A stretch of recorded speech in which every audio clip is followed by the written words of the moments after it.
Hello, everyone, and welcome to the Pilatesology Book Club. Thank you so much for attending, and we really appreciate everyone coming out today to talk about our bi-monthly book. This is a free meeting for all Pilates and movement enthusiasts, fans, geeks, and it's sponsored by Pilatesology in partnership with Perspire, Providence Pilates Center, and Authentic Method Pilates. As I said before, our book club is bi-monthly. Our next book is The Power of Habit by Charles Duhigg, which will be happening on September 18th. And there will be a special event beforehand, which I don't want to reveal yet what it will be, but, keep track of us on our social channels at Pilatesology to find out about it. I would also like to announce that Nelia Garcia will be coming in 2023 to Providence, Rhode Island at Cheryl's studio, Providence Pilates, on the April 1st and 2nd, right? Is that Yep. got it? Weekend, April yeah. 1st and 2nd. Yeah. So if you're interested, please feel free to ping her about that and she can give you more information. You probably already know about Pilatesology, but for those of you who are not subscribers, it's an amazing resource for students and teachers where you can get unlimited streaming of classical Pilates for only $20 a month. If you've not already, I would highly recommend checking out their vast library of Pilates resources from some of the top teachers around the world. My name is Nabi, and I run the app called Perspire. It's an iOS software app that was created for Pilates teachers to help independent Pilates studios create amazing experiences for their clients and thrive in the ever-changing wellness market. It's free to download and use. And if you have any questions, I would totally love to answer them. And you can just also ping me anytime. Today, our discussion master is Cheryl. And Cheryl is a Power Pilates master teacher trainer and has studied Pilates since 1999. She's the proud owner of the Providence Pilates Center in Providence, Rhode Island, which opened its doors in 2001.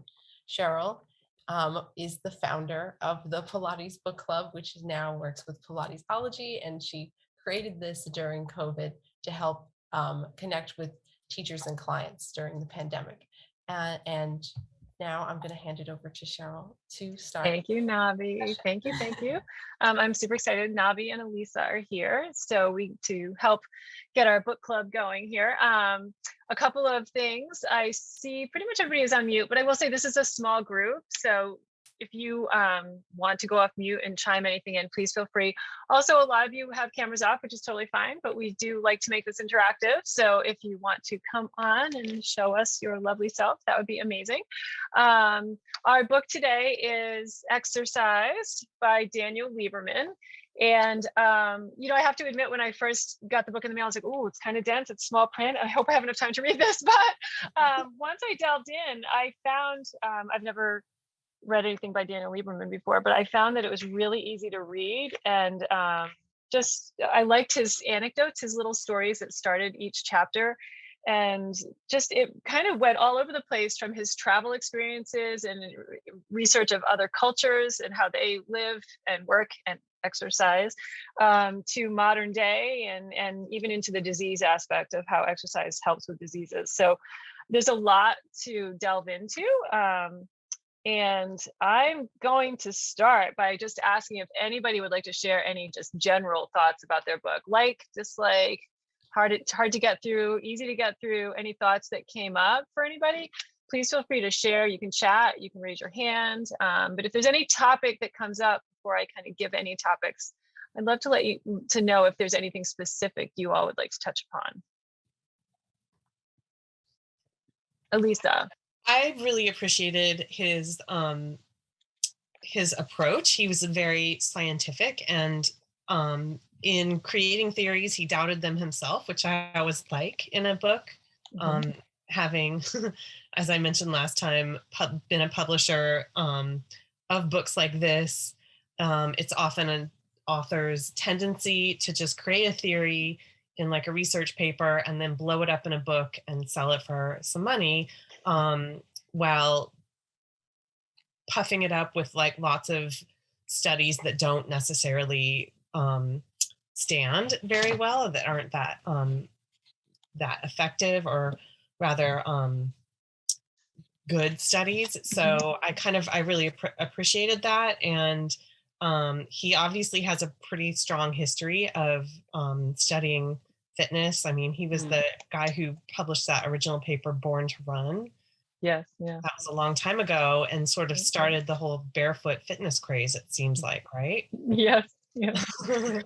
Which I can't imagine running barefoot like that.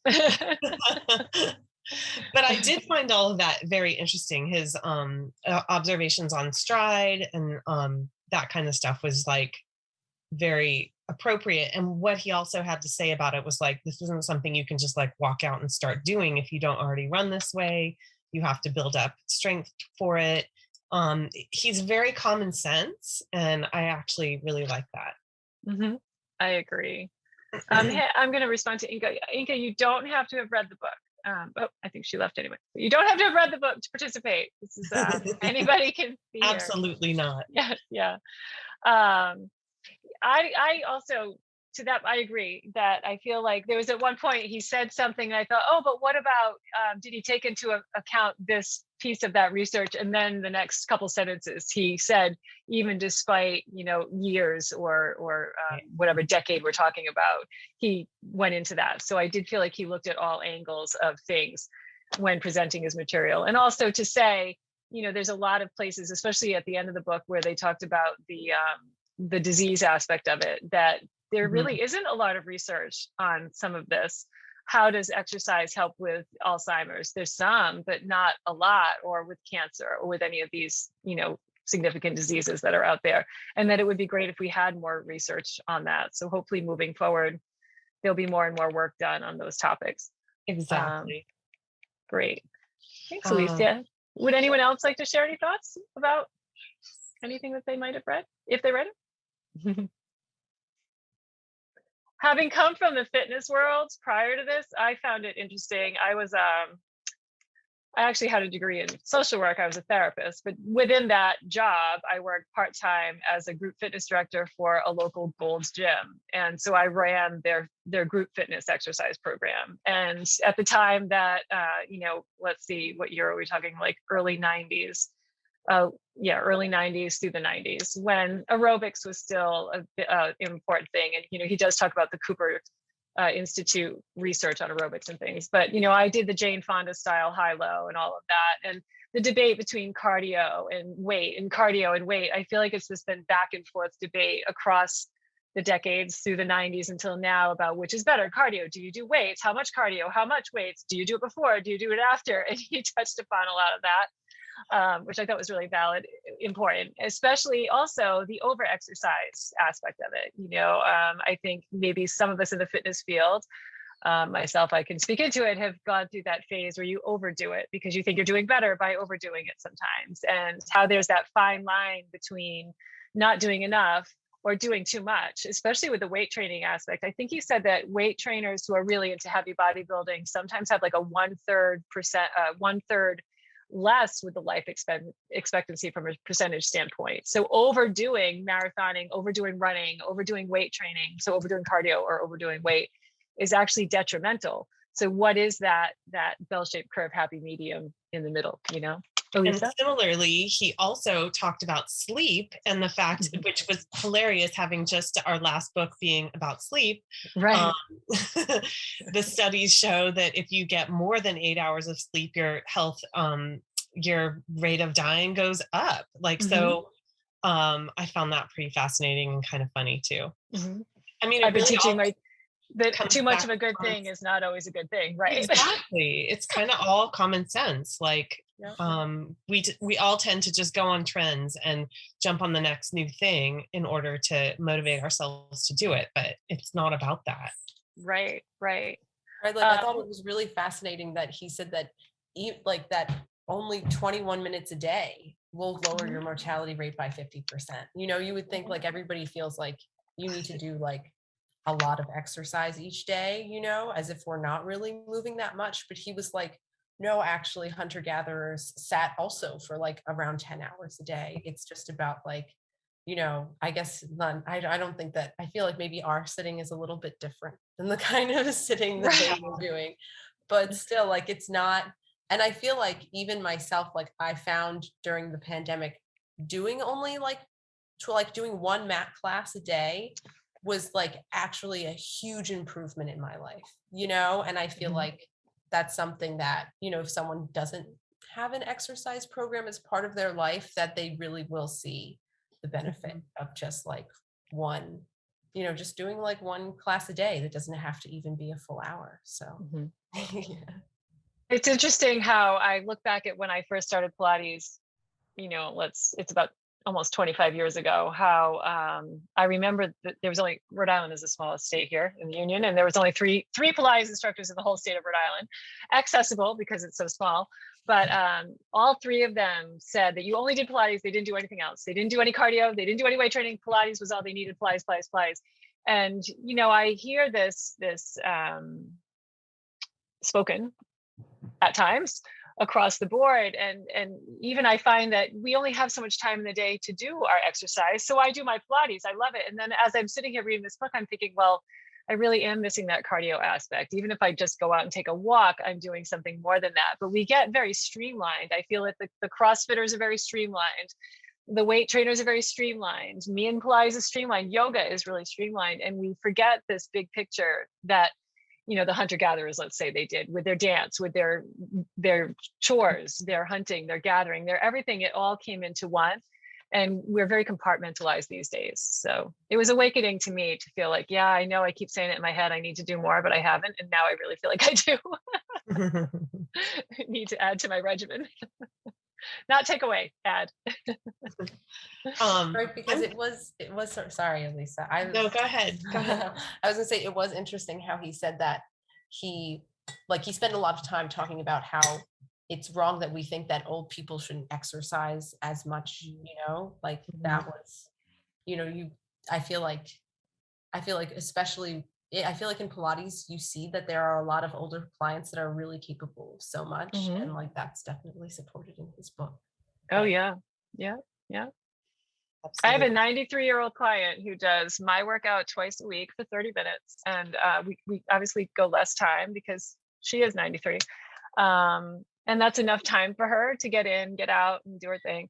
And then she does 2 other days for about the same amount of time of more like a weight training program. And she gets in her little Mini Cooper and drives around town, and she's, so proof in the pudding, I think, right there, that as we age, if you keep up with that and that's been your lifestyle, there is more of an odd that you'll be able to maintain that to some degree. Yeah. So well, in the book, he also mentions the fact that in hunter-gatherer societies, the older people are actually in a way more fit, and they actually become stronger than when they were younger, which is super cool because they're actually doing more because the women who are younger are busy taking care of kids and not quite as active. So I love that. Right. He talked about at one point where the grandmothers, he called them, were able to dig more of the tubers while they went out gathering for their food. The grandmothers were doing the work for the duration of time because the younger moms were breastfeeding or caring for the children and couldn't. And so then when they came back, the grandparents were almost in charge of helping to feed the younger generations. And they ended up walking more, the whole thing. One of the things I really enjoyed too was the fact that he talked out in the beginning more about different exercise personalities that sort of created our American or worldwide with exercise, and Charles Atlas being one of them. I'm reading another book that we're considering for book club right now that talks about all these personalities, and I really found Charles Atlas particularly interesting, and the idea that he used for his exercise, which he doesn't go into a lot in this book, he does some, but it was sort of an isometric kind of exercise as opposed to weightlifting. And I thought that was very inspiring in a way, and similar to Pilates. I don't know, does anybody else did anyone else pick up on that? Just curious. I agree. When I read that, I had the same thought about it. I didn't know the history of how or why Charles Atlas got into exercise, but he was bullied, and that led him to turn things around. And basically, I mean, that was the basic premise. He was bullied as a child and decided that he was going to turn it around, and look at what he became as a result of that. Yeah, I thought the same thing with the isometric concept when I read that. Yeah. Yeah, I found it fascinating. We just got home from a long filming trip, and one of the classes we filmed with Brooke Seiler was an amazing math class where she talked about this concept that she had been kind of studying and working with. And it's basically something we do all the time in Pilates, but she recognized it in photos of Joe, and it just reminded me of it. It's called Pandiculation. It's a class that's going to come up soon. I'm going to get it edited right away because I loved it so much. But the idea of like engaging your muscles so that the opposing muscle and the muscle that you're actually using in the exercise are both working together, and that makes them strong and flexible. And that's like everything we do in Pilates. So when they talked about Charles Atlas's idea of how he got strong, that was really like, oh yeah, that must have been something that inspired Pilates, because it was around the same time. Yeah, it was around the same time. Yeah, early 1900s. Yep. And then 1903. Exactly, 1903. Yeah. I also loved the the question he posed, the little note he posed. If you walk into if you want to start a fight in a room of exercise scientists, shout loudly, "Exercise doesn't help you lose weight, then run." I thought it was hilarious. I mean, it is an age-old question, and it comes down to common sense. It's sort of like there's lots and lots of studies that show, exercise doesn't really help you lose weight, but it does in the end run, because when you're finished with a diet, if you've been exercising, you keep the pounds off, versus if you haven't, then you don't. He had such little trivial things too about President Hoover, who lost 60 pounds. I don't recall over how long a period of time, but every morning between 7 and 7:30 a.m., he would make his staff, which they nicknamed the medicine ball cabinet, go out and toss a 6-pound medicine ball over a 8-foot high net outside on the White House lawn. But by doing that, and I'm assuming there are other factors too, diet, etc., he lost 60 pounds. So he was apparently 220, I think, to start, and he lost 60 pounds down. So there was proof in some of that, the behavior and also the consistency. Apparently he did this every day. So I thought that was interesting because I wouldn't have known. I like trivial pieces of information like that. Oh, I think Elisa, you're on mute. You went on mute. I must have missed that part, but did he do that while he was president? Yes. Yeah. While he was president. They were talking about, there was a part where they were talking about a variety of exercise forms with it, and he listed a couple of different presidents, and that was one, because they actually called it Hoover Ball. And I thought, well, it's kind of interesting. I wonder what happened to Hoover Ball. Like, we have volleyball. He likened it to volleyball and tennis kind of combined, but there was no paddle as far as I know. But I thought, well, what happened to Hoover Ball? Why did it go away? It was particular to his presidency. Yeah. Another question came up that I thought was interesting. He talked about in Sweden, and it was I don't want to say Bjorn Borg, but maybe it was. There was a company in Sweden who makes fitness attire. And basically every Friday, so once a week for an hour, the company staff are required. So it's like mandatory that they go to sports hour. I think they call it sports hour. On Fridays from 9 to 10, they have quiet hour where they sit quietly and do what they need to do. I don't want to say meditation. It could be whatever. It sounded like it could be whatever they needed to do that was quiet. From 10 to 11, they have free. And then from 11 to 12, they have sports hour. So the point of that discussion was about whether exercise should be, he used the word coercion. so that people are, if you work for that company, you are mandated, regulated that you're doing this 1 hour of exercise. And of course, there's the debate about choice. Should we be making people do exercise? Should it be free choice? Then it gets into kids, and kids in schools should be having gym or whatever. And, you know, I go back to when I was a child, we had presidential physical fitness. I don't even know if they do that anymore. But you had in high school anyway, maybe it started middle school, we had to do these certain tasks and get up to a certain level with these, you know, hang and run and sit-ups or whatever. I don't know if they do that anymore. And prior to my job as a Pilates instructor, I was actually a therapist in schools. And I know that there's so many loopholes that kids do not go to gym. They sit on the bench, they don't participate, they don't even change their clothes anymore. And they still pass, even though I think many states have rules that you're supposed to do gym and pass gym in order to graduate. I don't think it really is upheld. So there's a big discussion in one part of the book about whether people should be told to move or if it should be choice to move, and how that impacts, you know, the overall health of the community, and then, you know, the country and the global picture of health. So I thought it was an interesting debate that could be had about, you know, where do we go with it, and from a societal standpoint, I guess, in terms of fitness, not just for yourself individually, but for the whole of the community and the resources. You know. Yeah, well, I thought it was also really interesting the many points he made about like how active do we need to be, and how active historically are humans, basically, like how have we developed as active, and the fact that hunter-gatherer societies that we evolved from spend a ton of time being inactive, sitting and relaxing, and the whole the controversy going on about is sitting the next smoking.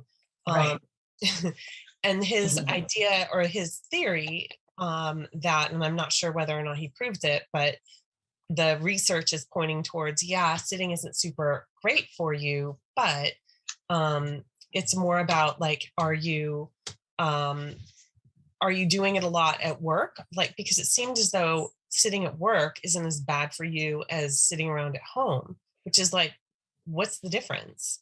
So I think I got out of that the aftermath of sitting too long if you're consuming also, he talked about junk foods, soda, dessert foods, processed foods, and things like that. And not having those moments where you're doing even the tasks that the hunter-gatherers might have done that were what we might call busy work, or laundry, or vacuuming, or house chores, you know, folding laundry and stuff like that. So are you just sitting, or if you're at work and you're doing, and maybe you're up and you're down and you're talking and you're presenting and you're doing stuff like that, maybe you're not also consuming all of that other stuff while you're just sitting. That's kind of the bigger picture I took away from that part. I don't know if that makes sense. We also have a comment from Fiona in the chat. Fiona, I think exercise needs to be more mandatory because, as he explains, we don't feel the need to move. Yeah, Fiona, I think it's a really good question, right, to ask, because some of us, obviously, if we're here, we see a value, most likely. If we're here on this call, we see a value in exercising, and we maybe even sometimes force ourselves to move. But what about all of those other people who don't at all, right? Go ahead, Fiona. Yeah, hi. Sorry, I keep turning off my video because I have corona here, and sometimes I have to lie down a little bit. Oh no, you're not the only one. But I found it so interesting that he says, because we as human beings, we tend to save energy all the time. So we really, as human beings, have to wrap our head around the topic of having to exercise to keep fit. So it's a brain thing. It's something we have to decide consciously. And I think if kids are not trained in order to do that, if we don't develop those habits in a young age, they won't get it. They won't feel the need. They won't feel the benefits of having done something. Like if you go for a walk, let's say an hour, you feel good afterwards. But if you don't keep on doing that, if you don't develop a habit like that, where should you get the positive outcomes? Like where should you get the great feelings of having exercised an hour, of having done that. And that's why I think it's personally very, very sad that we don't do it in schools anymore. There's no competition anymore, no competitiveness, no more variety. Excuse my English, I'm from Germany. No, you're doing great. So I thought that was very, very interesting. And what kind of into that thing as well kind of scared me a little bit is that he kind of actually hit on the point that he says we shouldn't sit longer than 20 minutes. Did you get that too? Like he gets up after 20 minutes and just walks around, because already 20 minutes already gets you to us to sedative, to blood clogs. I don't know, but I just thought yes, that, you talked a lot about that. Yeah. I sit often, more often than once or twice a day, and especially than 20 since minutes. COVID, I think we're sitting a lot. We at least in 2020, we probably were sitting a lot more because we weren't doing our typical routine out and about in the world, you know. So yeah, thank you, Fiona. I hope you feel better. Slowly getting there. It's only day 5, so I'm still. Yeah, I understand. But I found it's very, very interesting, and I'm already on the second one. So oh, good. Look at I you. thought he's good to read. I thought he has a very easy, good way of writing and getting a lot of information across. I agree completely. Yeah. I Callie wrote. Oh, I want to just go respond. ahead. Callie wrote, the best way to introduce kids to exercise is in the context of a family outdoor activity like hiking, skiing, swimming, cycling, etc. Yeah, Callie, I think it does come from exposure from a family unit if possible, depending on also the climate where we live and things like that and what's available, or just introducing our families to the value that we find in it and modeling, being a role model to that. I thought that was right, because he said, sorry. No. Go ahead, Navi. Just speaking. No, you're good. But he was like, to Fiona and Callie's point, he was like, in the past, like exercise, like in sports, was just sort of like a social activity. And so you're getting like the social reward, you know, and I feel like thinking back to high school, like I would only really play the sports that my friends and I were interested in, you know, because it was like a fun social activity for us. You know, right. And I feel like one of the reasons why like I continued, and basically the only reason why I think like my other contemporaries continue to play sports is for the social aspect of it, you know. And I feel like that, like if you look back on the past, that is like I guess very natural, you know, to just to do sports as a social activity. And that's one thing that makes people want to exercise. Yeah. Elisa, did you want to share something? Yeah, Fiona's comment was making me think of another book that I've been reading. It's called Focus, and I'm dying to have it be one of our book club books because it was so good, similar to this one. And in it, the author talks a lot about kids in school and activity as being related to, and the way that our schools have shifted from being more about they're more about testing, really, especially in the US. I'm not sure if this is true in Europe or in other countries, but in the US, our schools have shifted from being more about curriculum and more about testing in order to get funding and stuff like that. So that has created less and less opportunity for kids to do things like elective things that we used to take for granted, like art, music, sports, even recess is being cut shorter and shorter, so that kids have very little opportunity to do anything else except sit and just learn things by rote. And that is another way that kids are being affected in terms of activity levels.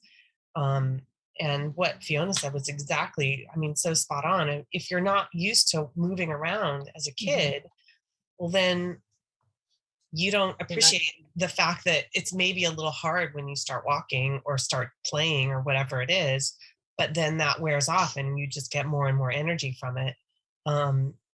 Kids just don't want to go there, or people don't, because let's face it, it's not super fun when you start something and it's difficult.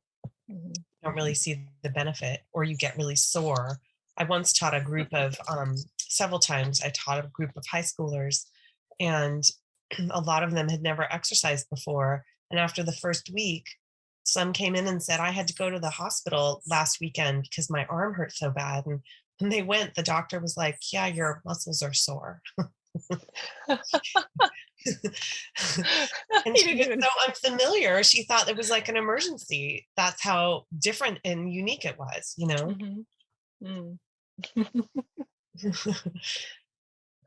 I find it where I am too. I like that, you know, some of the, I feel like it's all or nothing. There's kids that are doing nothing. And then there's those kids who might be high level playing in a certain sport. But again, unlike when I was growing up and you did your sport during the season that the sport took place, and then you did another sport, it seems though some of these higher level sport kids are doing one sport only from a very young age on, and that's the only sport they do. So I'm seeing like high school kids with knee surgeries already, MCL, ACL tears, and things like that, because they're overuse injury in that one sport. And to be honest, they're destroyed when, if something really serious happens physically and they can't do that sport anymore, they don't know what to do. They have no other thing and they're done. They just don't do it anymore. They don't do any activity because they've been so streamlined into this bucket of one thing that there's no such thing as cross training. And I kind of guess that's where I went back to with the teachers who said only Pilates, don't do anything else. Like we should be doing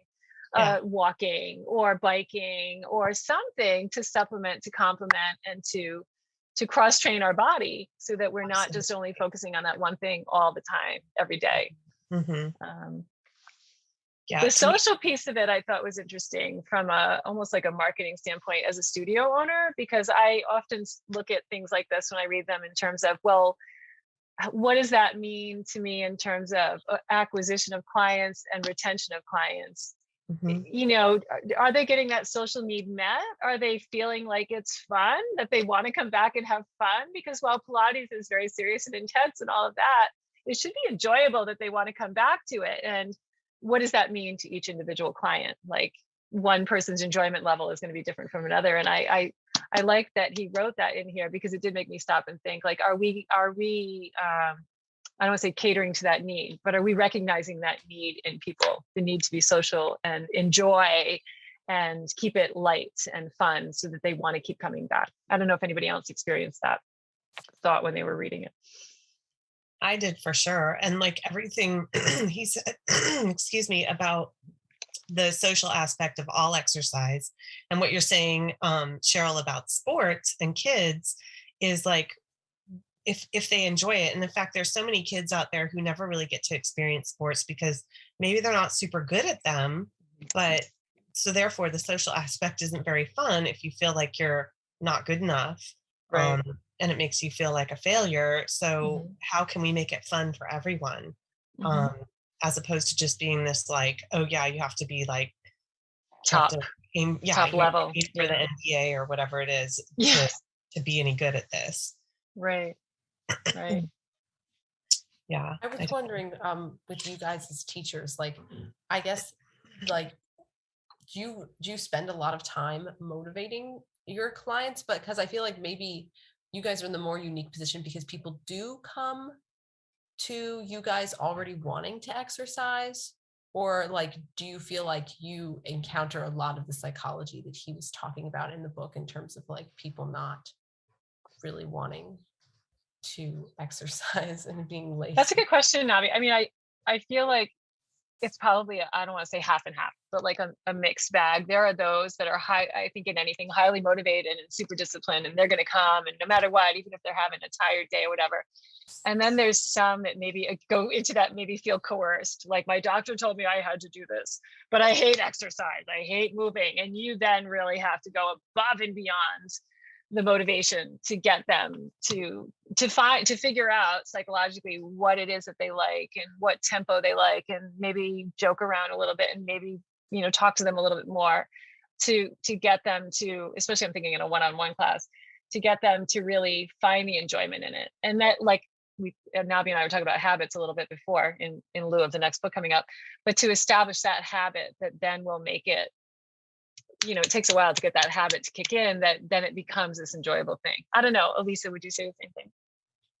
Yeah, of a I mean, mixed I'd love bag. to hear from other teachers that are here as well, but there's I've worked with so many people who, like I was saying, have never really exercised before, feel like a failure in terms of exercise, or might have like issues with their body, pain or whatever issues going on, that make it difficult. And sort of getting past those emotional barriers that's created in your life can be really hard.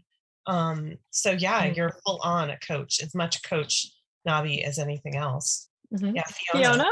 Mhm. With my clients, I see the difference between, let's say, intermediate and advanced students and beginners. And with my beginners, they often come, let's say, once a week, and then they think, great, I'm doing my exercise, I'm fit. And I, especially in the first weeks and months, I try to teach them that I tell them Pilates is not a sport.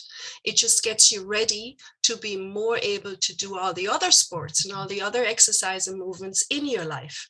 So I find it very, very satisfying, gratifying when they come in and say, oh, Fiona, that long queue, it was great. I felt my pelvis up and I felt my powerhouse. And they think of Pilates while they're riding their bike, or they say, now I'm fit. And I thought it was a great exercise to take the big bag of laundry all the 3 stories up. And so they're getting more exercise in their life through Pilates.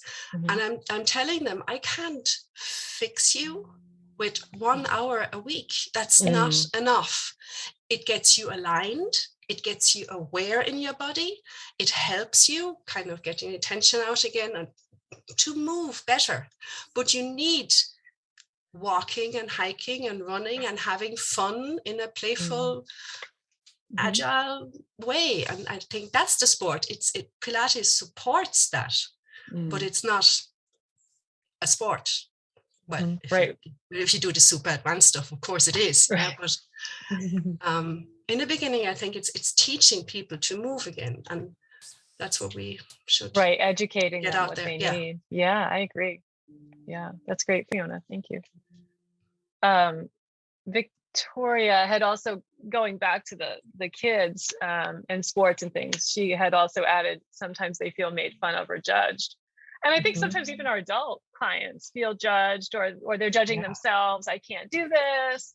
I had a phone call the other day from a new prospect client, and I said, I just made the comment about we would base our session on depending on where your fitness level is. And she said -5, meaning she felt like she was judging herself, that she was below 0 in her fitness level. And I said, oh, let's come in and see how it goes. So people judge themselves just as much as being judged by others too, about where they're at. And we have to overcome that. So yeah, and yeah, I like feel a like coach. he does sort of mention that right in the book, that like it can feel kind of overwhelming for people to start exercising because it is so against their human nature, and they feel like, and they also have this like preconception of how much exercise they should be doing, so yeah. Sorry. I think one thing that comes to mind for me too is that, like, I have a young daughter. We're a fairly active family, but we'd go for a walk with her when she was quite young, and I'd go, gosh, she can hardly make it a block or two, right? And she was, getting 6, 7-ish, and I'm like, oh my God, what is it? And she really does, to this day, hate exercise, primarily because all this time she was made to run in school. We had not picked up, nor did the doctors, that she had severe asthma. And so from all this judging that she couldn't do that, we're talking about the physical fitness stuff, that she couldn't actually run a lap around the gym, the teachers would just, kind of harass her. And so I would give her techniques to go, okay, just make it look like a run, do a jog. And then finally we figured out the asthma, and then, whatever. But she still has this negative feeling towards exercise because of this, her experience. I don't think anybody is particularly mean, just her negative experience at such a young age. And I think too, I see that a little bit with some of my clients. I have some that come in and they're maybe now in their, mid to late 40s, professional dancers, but they've had injuries. And so there's also really hard on them, and you have to really walk a fine line encouraging them, because they used to be able to do so much, and now their bodies just aren't, either they're coming back from injuries. And so I do think it's just for whatever reason, exercise, people are very fragile around. I mean, you know, Right. and it's how do we help them not, you know, build that confidence, I guess. Right. How do you challenge without over challenging and making them feel unsuccessful, but then also not challenging them enough so they feel like they're not progressing, right? So what's that fine line? I do think there is I don't know, sometimes a lot of intuition that goes into that too. Like, you know, if you're touching that water a little bit too much or pulling back, going forward and pulling back type of thing. I don't know if there's an easy answer for that. That's a good point, Victoria. Definitely depends on the personality that you're working with, right? Yeah. And being able to read that and communicate well. Yeah. Each client's needs. Thank you, Victoria. That was great.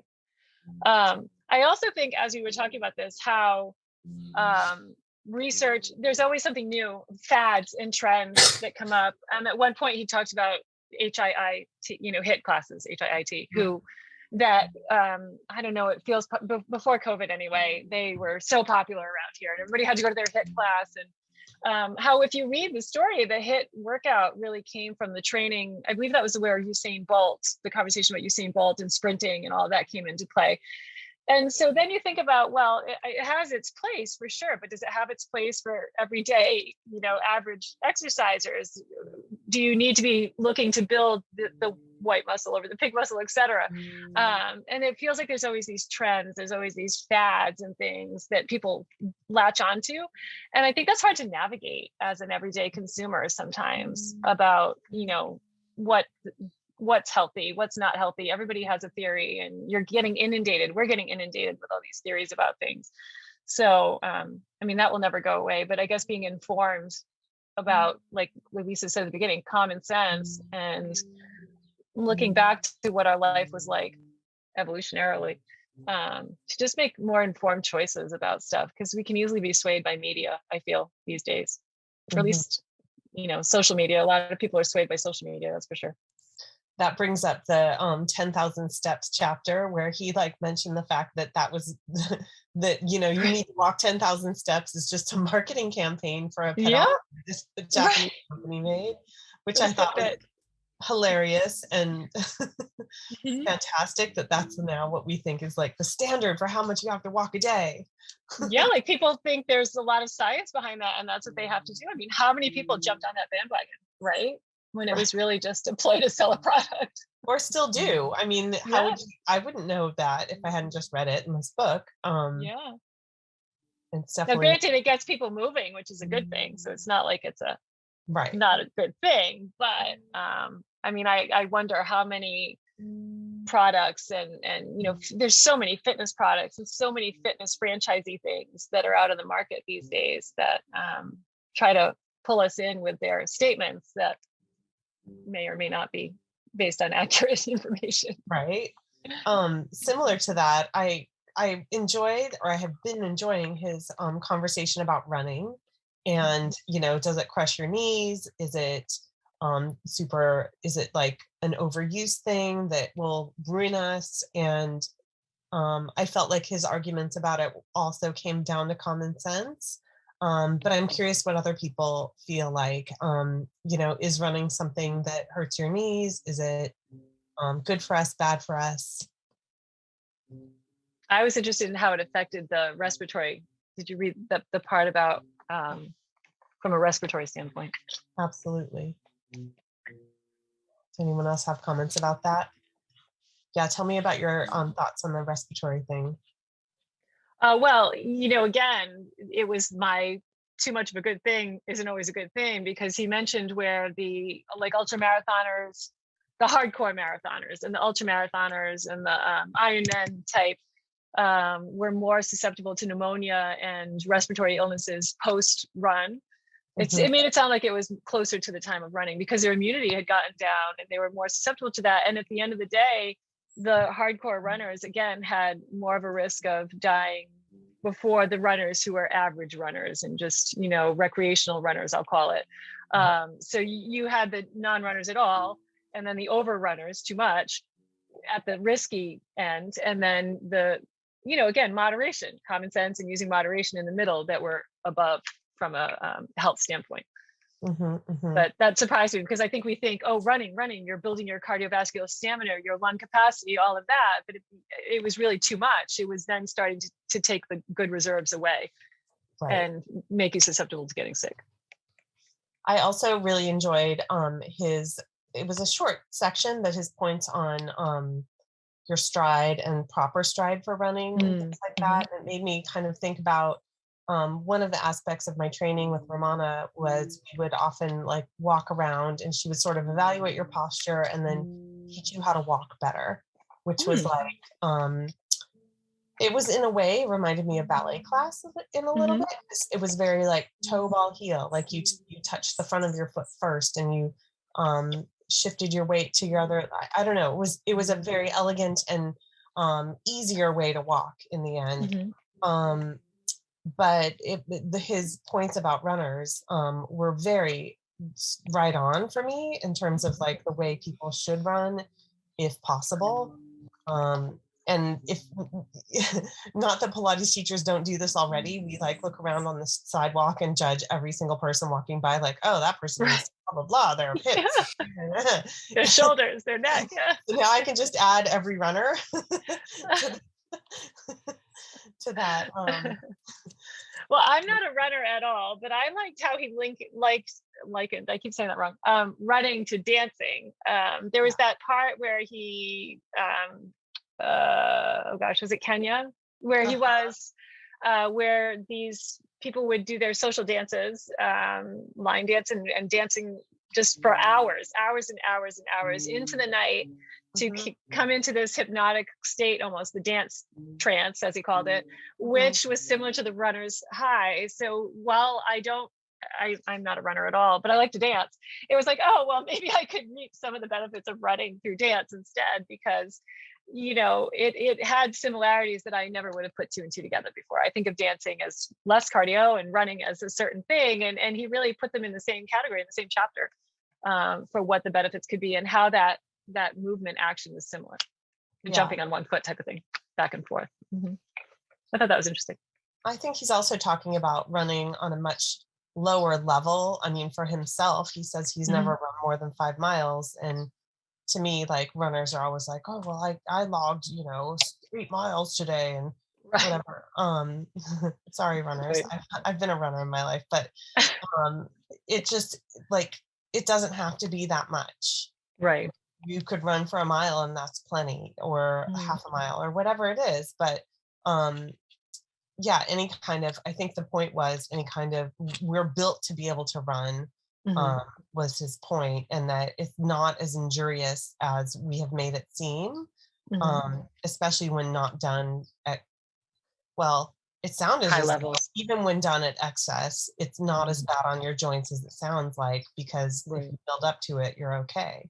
I don't know. Having had stress fractures and stuff myself as a runner, I was like, really? But maybe I didn't build up enough. I'm amazed at the cultures that run barefoot. I just think what would my feet look like if I ran barefoot like that all my life?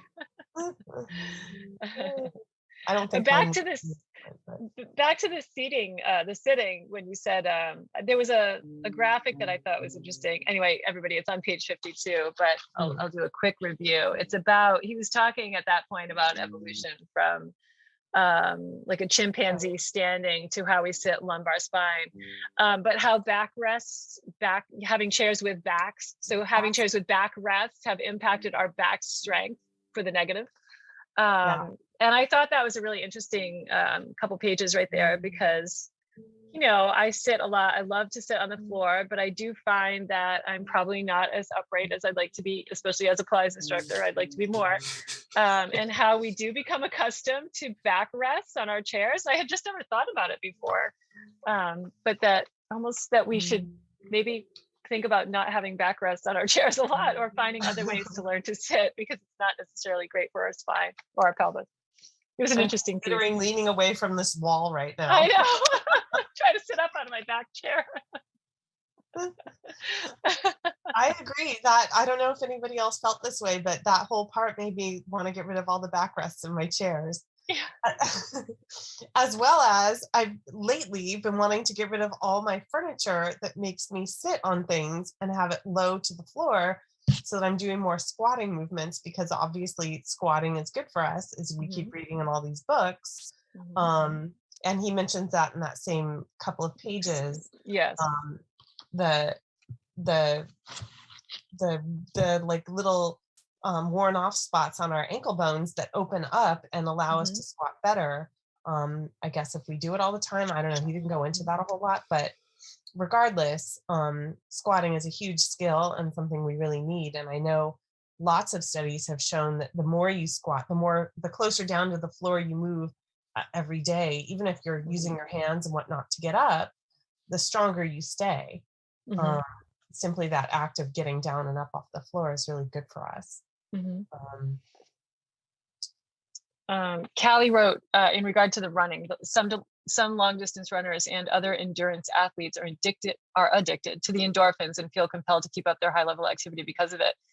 Absolutely. And he did have a pretty big chapter on the endorphins that from dopamine to serotonin to there are two others that he writes about that they get from like an exercise high, not necessarily just even long distance runners, but from exercise in general, and how it can help our mood, how it can assist with depression and anxiety and mental health issues. So I definitely think we can use exercise as a selling point for our Pilates anyway, that's for sure. The very last couple sentences at the very end of the book, in italics, what page is it? 339. He writes basically the advice that he summarizes up in the book, spoiler alert, I guess, is make exercise necessary and fun.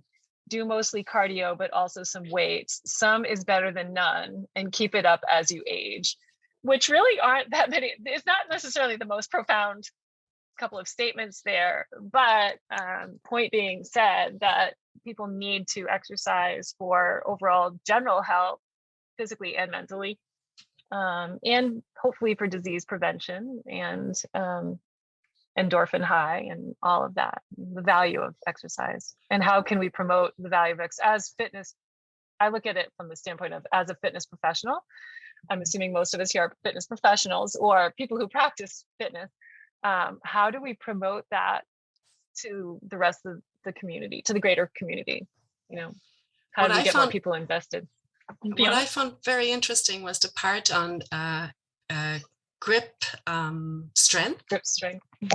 And with my elderly clients, I tell them, like, if you have a bottle, don't hand it over to your husband, open it yourself. So that's what I keep. And if you don't manage anymore, it doesn't matter. At least try 3 times to use your hands again, because so often they come and let's say they're 60, going into their 70s, they say, oh, I can't do any push-ups anymore because my hands are too weak. And I said, well, if you don't use them now anymore, how are you going to get dressed, let's say in 3 years time? So at least try. So my mom, she suffers from Parkinson, and she started doing these things. Like she gets too weak, and I said, Mom, I will open the bottle, I promise, if you promise me to try 3 times before you hand over the bottle. And this is our little game, but this is kind of going back and forth. And it kept in my head that I have to teach everyone again to open up their own bottles and get the grip strength back. I love that. That's wonderful. And there's so much of that in Pilates, from holding the handles to holding the bar to doing pull-ups. I have to tell you, Fiona, since you mentioned Parkinson's, I literally just saw last week a study showing that rock climbing is super good for Parkinson's. So wow. I don't know. Yeah, take your it's mom the coordination. Yeah, that full body movement and having to think about where you're moving your arms and legs and all of that. It's really good for us, I guess. But I had something else I wanted to say about that. The grip strength. Oh, we had a client that as an apprentice, there was this one older man, we called him the stiffest man alive, Mr. Glick, and he even in his 90s, was still doing his pull-ups on the Cadillac. And it's just, to me, like a testament that like it doesn't really matter how old you are.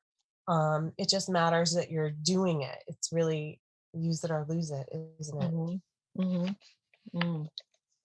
I remember So when true. when True Pilates was still open in New York City, and I would go when I was little with my mom. Like, one of our favorite things for my sister and I to see was to see how it was Cornell, because remember, because Dragos was a gymnast, and I think after Dragos stopped teaching that, Yeah. last Cornell was teaching it, and it was like this very old, like, I think he was actually like a refugee. Didn't he escape from Yeah. like Germany during World War II, like teaching these other also very old women who Very had come old. in They've like been these going there Chanel for like 50 On the years. rings. Yeah. on the rings, and they were just like, Swinging. and they were in their leotards and they were doing it, and it was just like, and we called it old lady gymnastics. Like, it was one of our favorite things to see these women do the rings. It was amazing. Yeah. Yeah. It's humbling because I went to a playground not too long ago and I tried to hold on to the rings and do something, and I was like, oh my God, I can't. So Right. it's true. We need to keep doing that stuff.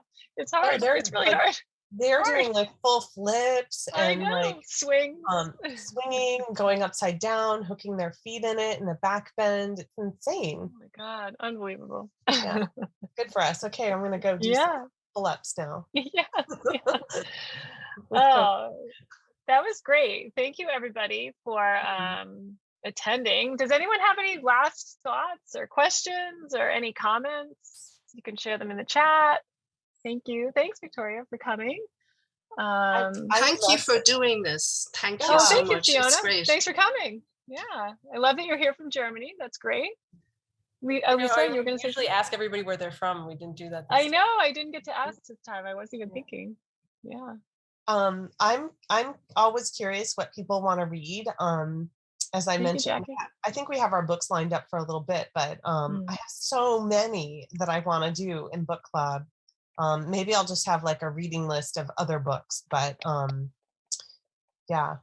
What's a good way if someone has a book suggestion, Elisa, is there a way that they could You can respond to any of the emails and they come right to me oh, okay. with any suggestions. Any of the emails from Pilatesology. Oh, Yeah. great. Yeah. Awesome. That's great. Well, thank you, everybody, for attending. If you didn't get to read the book in full, I do suggest it's a pretty easy read. And there's just lots of juicy tidbits and little stories that are just intriguing to read about. Oh, thanks, Callie. She loves book club. Mhm. And again, if you have any suggestion on other books that, oh, thanks, Callie. That's great. Congratulations on your training.